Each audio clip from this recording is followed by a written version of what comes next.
Hi, Michell Escobar, and you're listening to the Premier League Nightclub podcast. Sharvin, he's done it! 4! Balotelli, Aguero! Cahill! Tim Cahill has done it again! What a goal by Tim Cahill! Hello everybody, and welcome to the Premier League Nightclub podcast. My name is Damon. With me, I have Woody. This podcast, of course, is brought to you by Arrow Sport, the number one kit maker in the business, arrowsport.com.au. Go check them out. Joining us today, Michell Escobar. Thank you so much for coming on. I'd say face of Optus Sport. We definitely see you over the social media channels the most out of everybody else. So, Michell, thanks for coming on. Thanks for having me.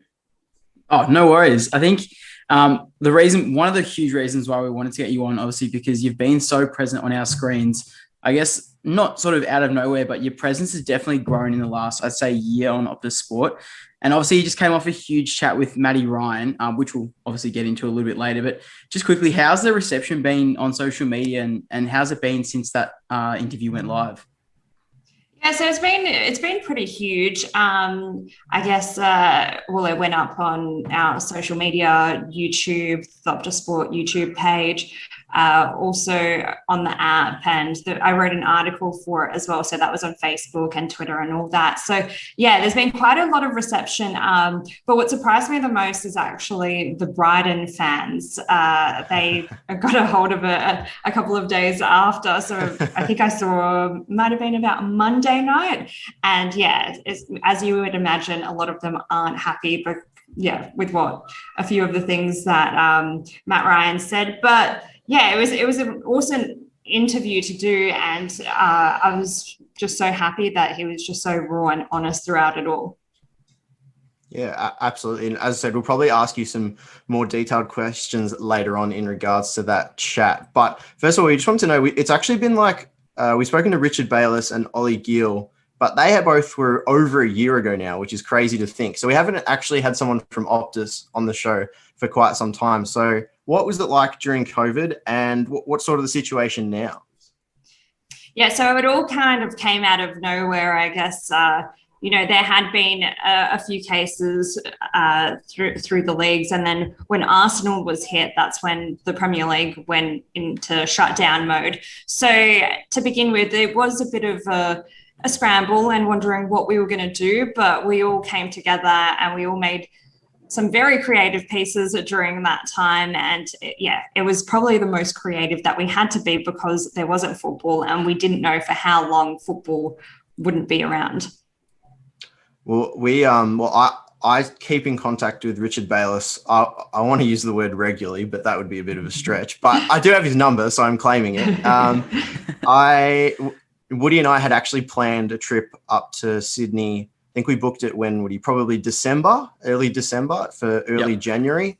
And of course, between then, the cluster in the Northern Beaches happened in New South Wales. So we couldn't go. And that was obviously incredibly disappointing. But in speaking to Richard and telling him we were coming up, we had this whole Optus Sport tour planned, which would have been really, really cool for us. He was explaining that the officers are obviously still pretty strict in procedure and how many people can be in certain places at once. So I can imagine working through that would propose some serious challenges. But also we heard a lot in the media that suddenly things like this, talking over Zoom, has become almost the norm, and it creates better opportunity for even more content. Yeah, for sure. During the lockdown period, that's when I started doing some Instagram chats with a few of the Matildas players and also some of the Socceroos. And so I guess the advantage for us in the media is also that, Zoom interviews aren't the best quality, or Instagram live chats aren't the best quality, but at least we're getting more access that sort of way. So, there are positives to come out of this. And while they weren't playing football, they had more time and they were more willing to do it, I guess, because they were bored.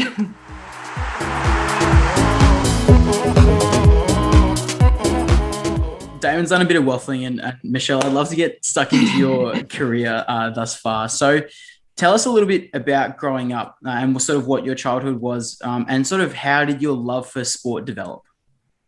Yeah, so I grew up in Perth, and I grew up with a family, well, quite a big family. So I've got an older brother and a younger brother and sister who are twins. And my two brothers, they're very much into football. My dad has always been into football, but probably not as much as what my brothers. So that influence more so from my brother is how I got into sport. And so it was, my brother's just like a sports nut, so it just rubbed off on me. And I would have to say, yeah, football is the number one. And when I was in high school, I played a bit of football as well. It wasn't that good, so there was no kind of pathway to going professional in that sense. Join the club. Yeah. Well, I saw the header challenge on Optus Sport, and if anything's that to go by, then I'd say it's probably a fair shot that you didn't go professional. Yeah. Although I feel like they purposely chose the worst shots to make it funnier, so I feel like I'm not that bad. Yeah. So from there, and so I've always been around sports and I've just grown to love it. And I guess growing up, the dream was to be able to work in a football-based job. And yeah, it's crazy to think that I'm actually doing it.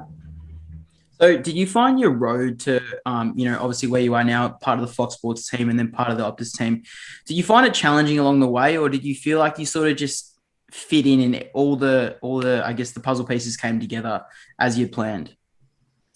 I would have to say that I have been pretty fortunate in the way that I've been able to get jobs in the media. So I started off in radio, and that was straight out of uni.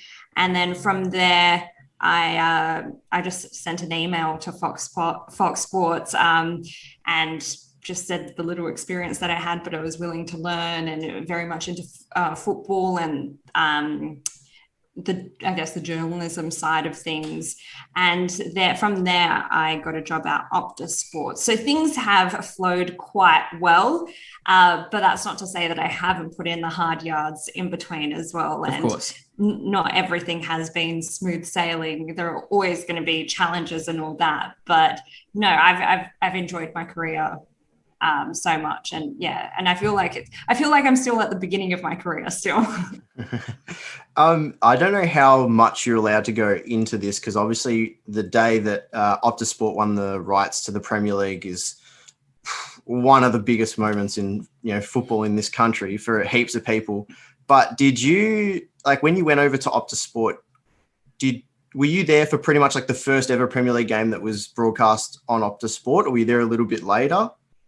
So I was one of the first. I think at that point there was only about 5 of us in the team, but the others had joined. So I wasn't exactly there for the first game, but I was there from about the second game. And that was a huge deal because, well, I had just finished up at Fox Sports and then going to Optus Sport with the Premier League rights. It was very exciting. And I guess, with the challenge that we had was that everyone was so used to it being on Fox Sports for so long. So it was, everything was so new at the time. Working at Optus at the moment, we've obviously seen you quite often do your good, bad and ugly videos it comes up on my Facebook feed absolutely all the time. Is that sort of like a locked in thing that you do weekly? And with that, what else does your week sort of, hold? Yeah, so the good, the bad, and the ugly is kind of a fun piece that I do on, the best bits and the funny bits of the Champions League, and also the other leagues that we have, like the Premier League, and also put in a bit of J League as well. And we have the Europa League as well. So that is, that's quite a constant piece of content that I do more so when the Champions League is on, because there's so much more football that you can wrap up. Yeah, so the schedule has been really jam-packed with obviously with the COVID and all that. So there's always something going on. But it's like each morning I'll be looking at the news, making a news package, which is on the spot. And then from there, depending on what's making news, then we take it from there. Might have interviews, might have a shoot. So every week is very busy, but it's a lot of fun. Of course. And I think that's something that Optus Sport has done incredibly, is bring so much more media to Australia regarding the international game. Have you found the reporting and presenting of a sport that isn't, I guess, considered to be the number one a sport in Australia challenging or frustrating at times because of the lack of exposure it may get? Yeah, I think it also from a fan's perspective as well, growing up when you were watching bulletins, well, coming from Perth, it would be so AFL based, and then you'd have about like a minute on the football results. So there's always that mindset that from a fan's perspective, you want to give them the absolute most and the best quality and the most time. But I would have to say we're kind of like in our own little bubble at Optus Sport. So yeah, we don't really find those sort of challenges, and the football community is just so supportive. And I guess we say with soccer Twitter, they're always getting behind everything. So it'd just be great if the game could grow even more into mainstream.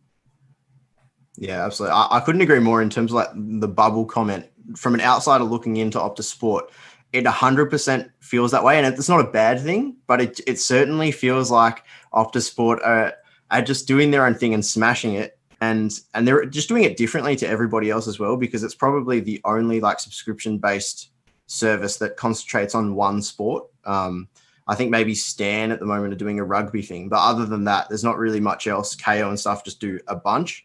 So yeah, it's definitely unique in Australia.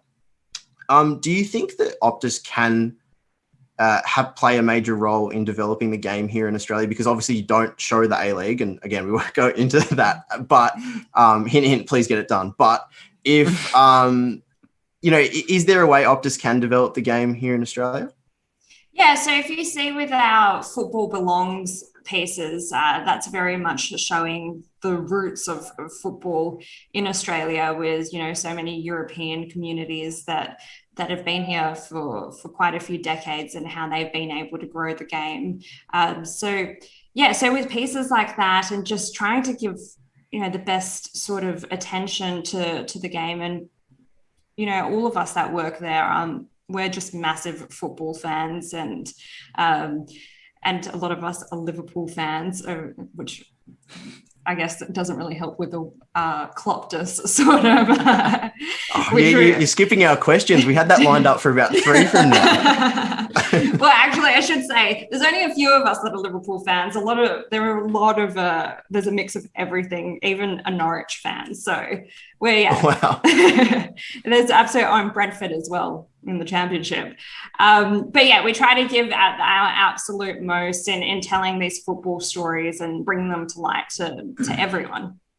For sure. I think probably one comment on that Football Belongs segment is that it does something that, again, I don't want to have a dig at Fox here, but I think it's something that Fox almost pushed away, and in that they pushed away a lot of the ethnic backgrounds that I guess football was built upon in Australia, and sort of how it migrated from Europe to Australia. So for me, Except for Craig Foster, mate.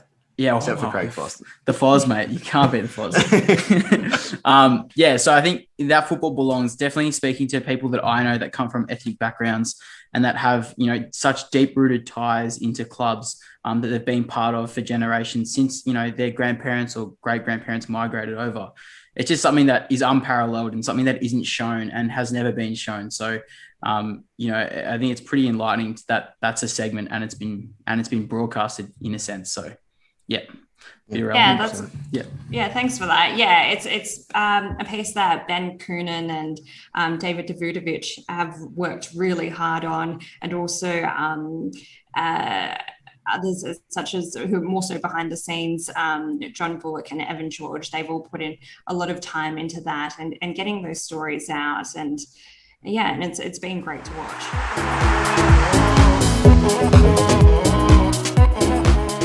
The Matt Ryan interview, again, played a role in, I can imagine young goalkeepers around Australia 100% would have watched that interview. And if they didn't, I can't recommend watching it more. First of all, how did that even come about? So during lockdown, I did an Instagram live with Matt. So from there, there was a bit of a rapport. So once he made his debut, once he made his debut, I just got in touch with him and asked him if he'd be available for a chat. And then was able to get an interview there. Well, obviously we saw what he was like on camera, but what was he like off camera, if you don't mind me asking? Yeah, he wasn't too much different, actually. He's very polite and quite honest about everything. And you saw that in the interview. He wasn't, that much different off camera. He was off camera, I guess he was just telling me how things were in London with the whole COVID situation and that sort of thing. So the chat was more like, I guess, away from football. But yeah, I found him to be quite the same. I think awesome. We found, especially watching him here and seeing some of the interviews that he had for Brighton, and obviously when Schwartzy interviewed him after his Arsenal debut, he gives a bit of a persona, as in he's a man of very few words, and he's almost shy at times. But I think, you in your interview, that's something we got to see a completely different side of Matt, and probably open up to the point where you just don't see unless it's one-on-one interview, not something you really see after a game or before a game. So I think in that probably gave us a different perspective of one of the players leading the line for Australia overseas. Yeah, I think it's maybe he was more in a comfortable environment, so that helped him. And I guess being one-on-one as well, a Zoom interview can also feel quite casual, so you feel like you can easily open up. And it could have also been that he had a lot of on his mind that he just wanted to get out, and this was the right medium for it. Yeah. Well, we definitely wanted to ask you what the highlight of your career was, but when we were doing the research, we sort of felt it was obviously going to be the major international tournaments that you'd covered. So we don't want to answer the question for you, but we're just going to assume it was that. And then we want to know, what were those like? Do you have any funny moments or favorite moments from those times? Yeah. So the first major event that I went to was the World Cup draw, and that was for the 2018 World Cup draw in Russia. So we went to Moscow, and just the whole experience, it was short, but it was just so awesome. Went to the Kremlin. Now, I'd never been to Russia before, so I didn't really have expectations, but I was just, Moscow is such a beautiful city. It was the first time I actually experienced snow properly, which was really cool. What was awesome about being there, though, was that we were just among football royalty everywhere. Went down to the lobby, and there was Schmeichel just sitting there having a cup of tea. We went to the front desk, and Laurent Blanc was asking for an iron, which I thought was just like crazy. Wouldn't you have someone else like doing that for you? Hopped on the bus to go to the draw, and we saw this lady who was in this like big leopard coat, and she looked very extravagant. And later on, I saw photos on Twitter, and it was Maradona's girlfriend at the time, which was wow. What's actually really funny was that the people there are just like so nice. And when I was at the airport to leave, I went through security, and there are just so many security gates that you have to go through. And the security guard pulled me to the side, and I thought I was in trouble. And then he just asked me, like, very seriously, he was like, "What have you been here for?" And I said to him, "The World Cup draw." And he was like, "I thought so, hold on." And he walked over to like his desk and came back and he was on this like old Nokia phone. He showed me photos of him with Maradona and Pele. And he said that they'd just been through the gates like earlier in the day. And he was asking me, like, "Are you coming back to the World Cup?" and all that. And then he told the other security guards there, he was like, "She's here for the World Cup draw." And they were like, "Wow."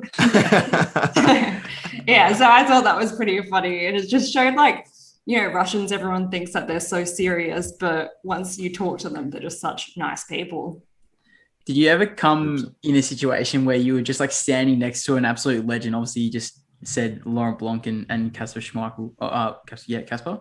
Was it Kasper? It was his dad. Oh, it was his dad. Yeah, the big Schmeichel, Schmeichel Senior. Yeah. But so do you ever get to a point where you're standing next to him and you just don't know what to say and you sort of just freeze? Probably not to the point that I don't know what to say, because when I say, maybe the first time I met Mark Schwarzer, I thought that was just like so incredible, because I'd grown up watching him play, and with the World Cup qualifiers, the heroics there, and then going to the World Cup, and then him just like having dinner with us. It was just, because he's part of the Optus Sport crew, it was just so surreal. And even interviewing John Aloisi, and he's just in the office, there are a few moments where you do think, this is my job, and these are the people I watched when I was growing up. And it's just so crazy to think that that's how it is now. Has there been any talk of sort of have the media been briefed on what the plan is for the next, say, year or two regarding major events like the Euros? Obviously, Optus Sport have the rights to that. And then the World Cup, I assume you will, like you did in 2018. Have you been briefed at all from anybody at FIFA as to what the plan is and how they're going to approach those major events? So the Euros, as far as we know, they're going ahead, and I guess they've been able to show that with the Champions League, the Europa League, and all the other European leagues, they've been able to, have that bubble and make it go ahead. So it looks like the Euros are going ahead. Whether there'll be fans, I don't know. If things are continuing the way that they are, perhaps the safest option would be not to have fans. With the World Cup qualifiers, it looks like they will be, well, at least for Australia, they will go ahead and they will all be done before June. I know there are plans for that. And for the FIFA World Cup next year, I guess they're hoping that it will go ahead, and it seems like it very well could, but I don't know the details of that. Now, I have to ask, just before we move on from the World Cup, I see a 2018 Russia World Cup ball behind you. Is that just a souvenir, or are there any stories behind that? Any signatures or anything? Or no, there's an exciting story behind that. I just got given it. But everyone that knows about football, when they see it, they're like, is that real? Like, yeah. I remember my old housemate who didn't know anything about football was like, we should kick it around. And I was like, no. And actually, one more thing on the international scene. Do you have any plans to have a big role in the Australia-New Zealand Women's World Cup? Yeah. So from Optus's perspective, let me just think about that. I don't actually know if I don't think we have the rights to that. No, but I definitely want to be playing a role in that, and I'll be reporting on it. And yeah, it's so exciting having that massive tournament here, and it's so good for the women's game. And we've got the golden generation of the Matildas, and to be able to watch them on home soil is just going to be fantastic. Yeah, it's going to what be sort awesome. of role? I mean, this is a pretty silly question to ask, but what sort of role do you reckon this 2023 Women's World Cup is going to play in terms of the growth of the game here in Australia, especially for younger generations as well?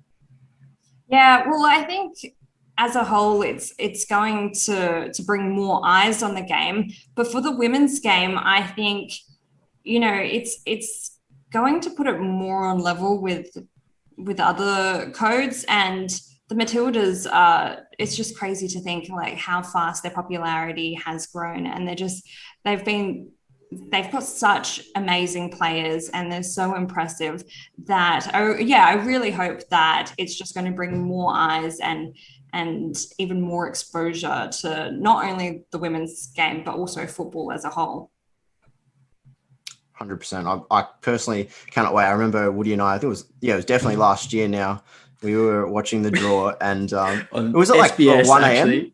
Yeah, it was 1 a.m. 2 a.m. something like that. And this is probably a bad thing to say, but maybe 10 years ago, there's no way I would have stayed up for the FIFA Women's World Cup draw. But I was genuinely shaking Dude, beyond belief. I remember we were I think we were messaging at the time, or I think we might have been on a phone call, and we were watching SBS The World Game live stream on Facebook, and Lucy Zelich starts crying, and the Foz was going mental. It was just, I reckon, we watched a reaction until 4:30 a.m. I reckon. Yeah. Damon and I, we were just Lucy and the Foz. They covered it so well, and I think obviously they're two of the most passionate people in football. But yeah, it was awesome to watch. And if that's anything to go by, the media is gonna have a field day, and they rightly should when it comes. So it's gonna be exciting, 2023. Yeah, it's going to be great, and that's the thing, because it's such a huge tournament, and there's going to be people from everywhere. Hopefully, by that point, that everyone will be able to come and experience it. It's something extremely exciting, and I think even across the mainstream media, it's going to be something that everyone's going to be reporting on.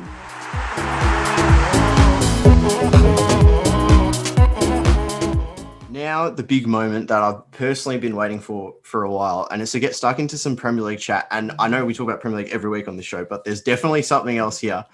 Now, when we asked you who you supported, you said Liverpool, and obviously, said it as in a way to say, yeah, like everyone else in Australia. But when you ask someone who works at Optus Sport who they support, it's a 50-50 chance between Leeds and Liverpool. That's sort of how it seems looking in. So my first question is, do the Optus Sport staff genuinely just enjoy the Optus Sport stigma, or is it something you're trying to shake off? Like, how do you approach that in the workplace? Funny, because, all the social guys, out of all of them, there's only one Liverpool fan. So they all have a laugh. They're like, oh, as if only people knew that we're Chelsea fans, or the other ones. Yeah, we've got... I think we don't worry about it too much, because, we try to be as professional as possible. And the thing is that there are so many Liverpool fans in Australia. So naturally, the posts are going to be more popular. Liverpool's a huge club, had such success, I guess, so much success, back in the 70s and 80s, and now once again, finally. So, yeah, so we tailor to our audience, but it doesn't mean that we're, biased and only going to Liverpool things. So, yeah, it's quite funny, because we're quite fair and balanced as much as possible. Surely Bridgie and Rich get a little bit annoyed when so much attention goes to Liverpool, because, like, obviously they're massive Leeds men, and I can't imagine Rich being too happy about Liverpool, like, being stuck so much on your channels. I think I don't mind it too much, because, they know that that's what the people want. And even if you aren't a Liverpool fan, you have some sort of agenda against Liverpool that you want to know what's going on with Liverpool. But yeah, I don't think they mind it too much. Rich tries to get as much Leeds content out as possible. We know it. Yeah. But once again, there are so many Leeds fans, and myself, I have a soft spot for Leeds, given how many Aussies played, and it's my brother's team, so that was like the first team I actually paid attention to. So yeah, but I reckon he's fine with it all. So what are your thoughts on the current Liverpool situation? Obviously, it's been mostly negative stuff posted on Optus Sport, because they've been pretty poor in 2021. That's the reality of it. Obviously, a big win this morning, but their league form needs some serious work. And I think the Leicester loss, personally, it was the one that looked the least likely, more or less dominated the game, and then a horrendous 5 or 6 minutes sort of made the result look a lot worse than it actually was. So, yeah, what are your thoughts on the current Liverpool situation?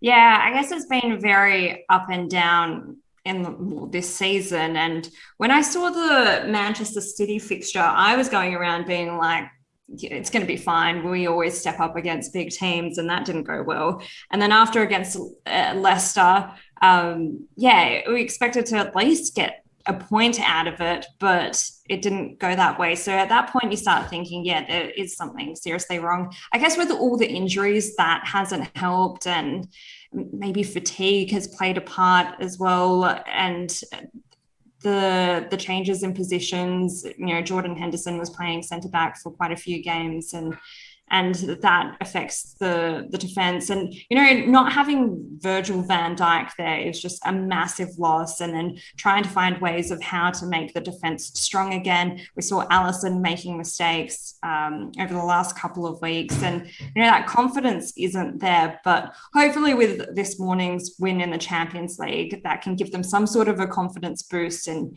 start getting some points again in the Premier League.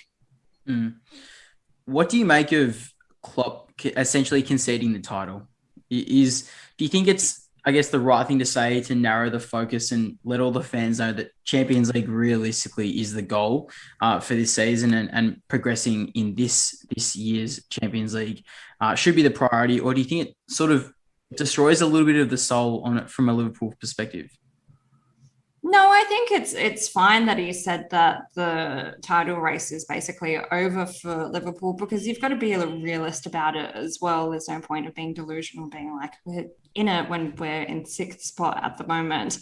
So I think that was the right thing to do. And I guess from his personal end, he's got a lot going on with the death of his mother and all that. So that's quite sad. But yeah, I think you just had to say it how it is, because we can see it for ourselves that it's most likely that City will probably win it.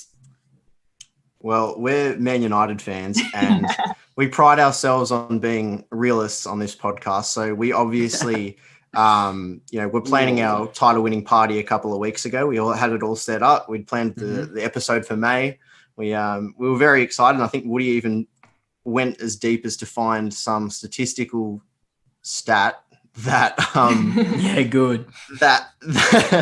that there was a 90% chance that Man United would win the league if they were top of the league after 17 games. And it sort of kicked off on our social media. And since then, I think we've won one game, drawn 3 and lost 1. So did you actually think the listeners of the podcast, they give it to us as well, to be honest with you. They were not happy when they saw that. I was just going to ask, did you actually think at that point that United were going to be able to win it, or just hoping? Can I answer first? Yeah, I was convinced we were better than Liverpool. Like in that particular time, I was convinced we were better than Liverpool. I also didn't think we were good enough to win the league, but I also thought City were ordinary. So I felt like we were just I thought everyone was bad, to be honest. I thought there was not a single team in form. And I guess I was sort of right, except City had those games in hand, which conveniently we all liked to ignore because it was more fun that way. But then once they started playing the catch-up games, and now they're obviously clear with a game in hand, I think, for me, it was the game against Liverpool, Tottenham, and they have Arsenal this week. I was just convinced that they'd win 2 maximum. And now I've got 2 Man City defenders in my fantasy Premier League team because they're not going to concede against Arsenal. Like that's sort of the situation now. So it feels like their form. It feels like their form just came out of nowhere, because at the beginning of the season, everyone was criticizing Pep and how things weren't working, and Guerrero getting injured, and then De Bruyne. You're like, well, they don't really stand a chance, and now they just look unstoppable. Yep. Woody, do you want to answer the question? Did you think we could win the league? Look, I don't think we ever, knowing us, I think in the last 6 years, I think we've come to the fact that it's a long shot to expect the league in that respect. So I think that we always were hopeful, but I don't think it was more of a just try and trigger a few listeners. Enjoy the ride. Enjoy the ride. Yeah, exactly. Always do the wheel. Why not? So, but yeah, I do agree with you. I think, Damo, what you said was hit the nail on the head, and same with you, Michelle, was that the games that were the catch-up games is what caught people off guard, because then you see City playing 3 less games, but then, 7 points off the top. You think, oh, well, they're actually, whatever, they're 6 points behind, but then you realize they're actually on par, if not better than the teams that are on top. So even now you look at Everton, they've got 2 games to play, and if they win both, they'll go... Is it with Villa as well, I think? Yeah, and if I think Villa win, they go 5th, and if Everton win, they go 4th. So, it's one of those things with the way the season's gone and the delays that have been, I don't know, it's just a bit hard to tell who's going to hit form when. That's probably what I can take from it. Yeah, it's all looking very unpredictable. just on the hectic fixture, how's it been for Optus Sport dealing with 7 a.m. games pretty much every day, which is awesome, to be honest. I love waking up to it, especially Woody and I. We don't have any jobs to go to, so it's always good fun to wake up at 7 a.m. and watch soccer. But yeah, how's it? You make it look so yeah, how's it been at the Optus Sport headquarters in that regard? For us at 7 a.m. is like a sleep in. So it's actually been awesome having, so many games at that time. A lot of work, but, we're all willing to put in the time and effort to dedicating, our best quality. But it's been busy, but it's been enjoyable, and it's nice to have live football every single day.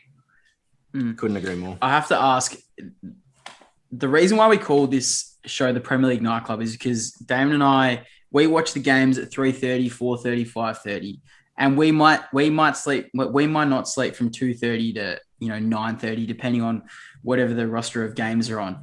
So I have to ask, what's it like for you as a team, and you in particular, watching games? Do you do it at the crack of dawn, or do you guys watch the mini matches later on? Is it sort of dependent on the fixture or the importance of a game?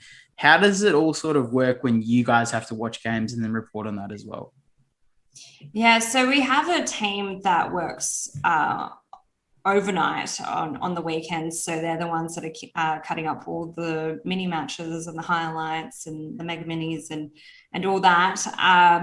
There's a dedicated team for that. And for myself, I start work at 6 a.m. each day, and I work from Sunday through to Thursday.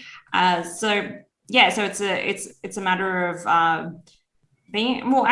with my schedule, I'm able to watch a lot of the games at work, which is awesome. And then say on a Sunday morning, because I work so early, I don't get to watch too many of the games that are overnight. So I'll just catch up on the highlights from there. And when I have time, I do watch the mini matches, but because I'm working to get through everything, I watch the highlights. But yeah, during the week I get to be there for the games, and that's pretty awesome.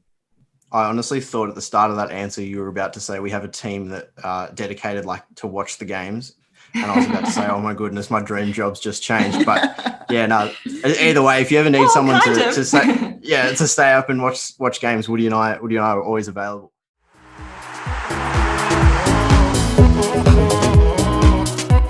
All right, so we hit it up on Instagram and Twitter. So let's get stuck into some social media sauce.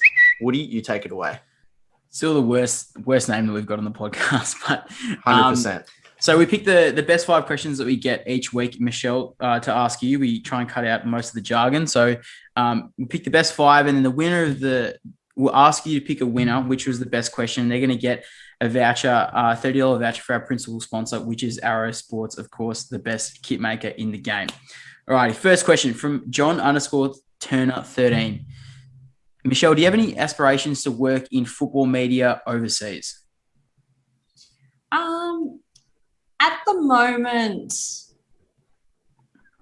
I should probably say, well, yes, I've always had aspirations to work overseas, and more so when I was at uni, that was the dream, to be able to go work in England and be able to report on the Premier League, or also in Spain. I speak fluent Spanish, so I always thought that that would be awesome to be able to, work for Real Madrid or Barcelona and be able to work in English and Spanish. At the moment, I don't know if that's when that's going to be possible. So I'm happy being here in Sydney and in the job that I have, and still be able to report on the elite competitions, whether it be Champions League, the Premier League, Europa League, and all that. So I'm content where I am at the moment. Cool. Next one, at Dantree Official. What's your favorite football moment of all time? It's a bit of a crazy one. I would have to say that it would be the 2005 World Cup qualifier to go to the 2006 World Cup. That night was just amazing. And that's probably at the point where I can pinpoint the exact moment where I just became a football fan, because I'd been around football before, but I was such a girly girl that I didn't really pay as much attention. But the emotion and the excitement around that night and what it meant was just so epic. And as I said earlier, my older brother, has had such an influence on me, and he was just so excited. He almost fainted that night, I remember. So yeah, and from there, from the 2006 World Cup, I was watching every single game and staying up for it, and that's where my love for football just never stopped. Unreal. I think there's so many Aussies in the same spot as you, actually. Iconic. Next question, at Lachlan.Greek. Are there any negatives in working with a sport you love? Do you lose any passion for it? To be honest, I guess at times you do forget that it is your favorite sport, and you sometimes don't get to enjoy a game as much as when you're a fan, because, when you're at home on the couch, you can experience every single moment. But when you're working and say there's a few games on and you're actually working, you need to be cutting up a match pack or something, you don't get to have the same sort of emotions and give the same sort of attention like you would as a fan. So that would probably be the only negative, and the way that you would lose passion. But other than that, I just look back and think, well, I'm getting paid to watch games, so it's not that bad. Next one, at Aaron Meds 32. Who's the class clown at Optus Sport? Ooh, that's a hard one, because everyone is. Sometimes that office can get wild with the amount of jokes flying around. It's always a fun time. I'm trying to think. Maybe Bridgie. He's always up for a laugh, and he's awesome. And it's quite funny because when we do. So I do One Box previews with him every Monday, and so that goes out on YouTube and on the app and social media. And it's quite funny because every single Monday there will always be a technical issue, whether it be running out of batteries on his mic, or it'll be us. There will always be something funny that will happen. So yeah, I'll probably have to say Bridget. Bridgie comes across as a bit of a dad. Yeah. He's such a nice guy, though. He's so lovely. Yeah, of course. All right, next question. And the last one, at Musa76.m. Did you ever have any passion to play the game? Yeah, so as I said earlier, I did play. But, being a female as well, more so when I was growing up, the Matildas didn't have the same sort of exposure as they do now. So when you're playing, it's not the same as, a young boy playing, looking up at his idols and seeing that they're massive global names and playing in front of huge crowds and all that. So and you naturally don't have aspirations to want to go professional. And like I said, it was never good enough anyway. So it wasn't like it was going to happen. Alrighty, so we got our 5 questions. Michelle, we'll ask you to kindly pick the best question. Which one was your favorite to answer? I think it was which one was my favorite football moment? Done. All right. Sweet. So at Dantry Official, you've scored. He's got $30. He's got it. Very regular contributor to the podcast, so I'm pretty sure he'll be borderline over the moon annoying. that he's got on. Yeah. Seriously, borderline annoying. He'll be listening to this and we'll have a laugh, but far out. Well, he asked a good question. Yeah, exactly. About time. Yep. All right. So next up, well, finally to the quirky questions. There's only a few of them, we promise, and then we'll finally be done. First up, name your current Premier League 5-a-side team. There has to be a goalkeeper, but other than that, you can have 4 of whatever. Okay. Let me think. I'll have Allison as a goalkeeper. No which way. Could be So current form is being taken out of the equation here. Yeah, but talent-wise, you've got you can't argue with that. Let's just pretend the last couple of weeks haven't happened. So You better to have Karius than exactly. Let me think. I'd also have. Can I include players that are injured? Yes. Okay, Virgil van Dijk. Have him in. So I've got another 3, right? Yeah. Oh, another 4. Oh, yeah. another 3. 3. Another 3. Let me think. Aguero. I just think he's an awesome player, and you know he never fails to score. And another 2. I'm trying to think who else. Can you throw out names so I can? Cool. I mean, Heung-min Son, Jamie Vardy, Bruno Fernandes, De Bruyne, Ryan Brewster. I put Harry Kane as well. Harry Kane. Yep. Okay, yep. Yeah. Nice. Because he's another one that, you know, can always step it up. As long as it's not August, but I think he's been able to get rid of that stat. Yeah. And I think of another one. And check in Jordan Henderson. Henderson. Okay. Yeah. Okay. Bit of Just because versatility. he's trusty. Yeah. Nice. Bit of leadership as well. Yeah. Maybe exactly. Harry Kane can be the captain, then get the message across through Jordan Henderson so everybody can understand. That'd be a good way to Yeah. Exactly. Translate it. Actually, Damo, do you want to give us an impression? No, you know I don't do them on request. Go on, Woody. Give us the next one. All right, next question. If you could have dinner with one current Premier League player, who would it be? Why and where would you take him?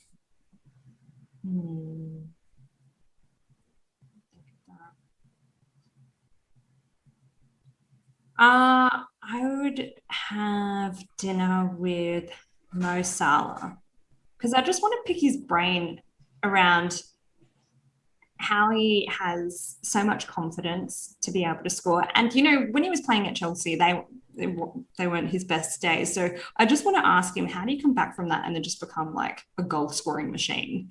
And where we would go to an Italian restaurant just because I love Italian food. Sure. Easy. I like that. If Optus Sport asked you to host a show on a Friday night prime time and you had to pick 2 co-hosts, who would they be and what would the show be about?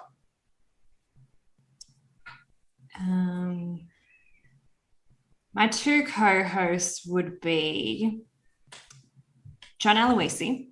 Oh, he would be one of them because he just analyzes the game so well and, you know, he's captivating with what he says. It's quite interesting. And the other guest would be probably Bridgie because he's always just good to have a laugh with. So nice. I'd have them too. And we would have an analysis show, but with a quirky side to it, some fun games and that sort of thing. Nice. All right. What's the second last? What's the most embarrassing moment you've ever had in your career? Most embarrassing. I'm trying to think. Yeah, I think I've been fortunate enough that it hasn't been embarrassing. I think a lot of my embarrassing moments have come in my personal life rather than my career, which is good.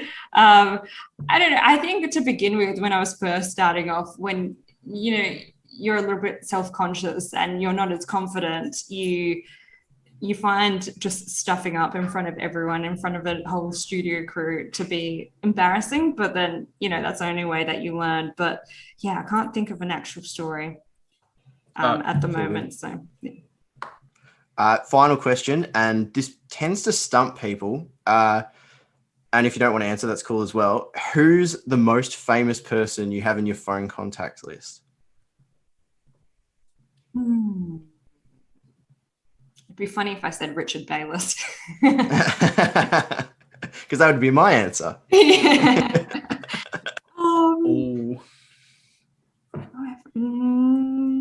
I almost just want to go through my phone and see.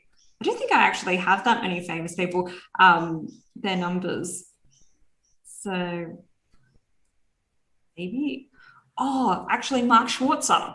I do have his number. So he would be the most famous. Yeah. Late. Love Very that. nice. Yeah. So I've got him. And that's only because of WhatsApp group messages, not because of I'm actually sending him messages. Yeah. I think we had James Dodd from Fox on a couple of months ago, and he had like Brendan Rodgers' number. No, he had Arsene Wenger as well.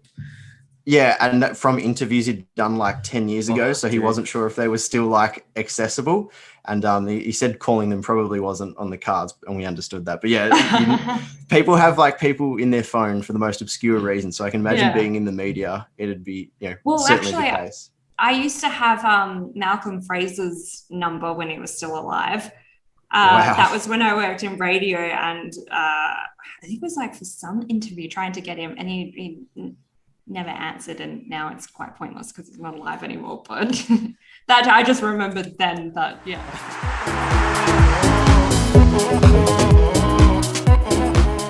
So that pretty much ends the show.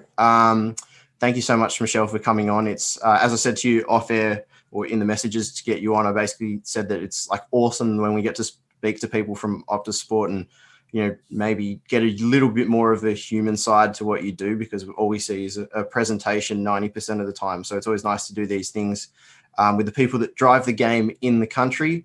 I know Woody's a big fan of sort of sending the podcast off in the right way. So if he wants to go through that, and then we'll finish up. Sure. All right. So, Michelle, what we'd love to do is get our guests to do the sign-off as well, just like you did the introduction. You don't have to introduce yourself again. It's probably a little bit embarrassing to do it twice. But if you'd like to sign off any way you like, just sort of similar to what we did in the intro, we just say, hi, my name is Michelle and you're listening to the Premier League Nightclub. There's no real outro. So whatever you want to do, you can say it in Spanish, you can say it however you like. So what we'll do is we're going to go through the socials and then we'll give you a point, and that's when you can let it rip. Okay? Okay. All right, I think that wraps this one up, Woody. If they want to hit us up on the socials, where can they find us? Guys, you can find us on Instagram at Premier League Nightclub. And Damon, where can you find us on the Twitter? You can find us on the Twitter at PL Nightclub. You can also find us on TikTok at Premier League Nightclub. Not sure if you forgot to mention that, Woodra. We also now on YouTube, if you're watching this, so please subscribe and like. Forgot to actually say that last video because I'm not used to it yet. So please hit that sub button. It helps us out a lot. Michelle, thank you so much for coming on. Thanks so much, guys. And thanks for listening to the Premier League Nightclub podcast. Adios. Yeah.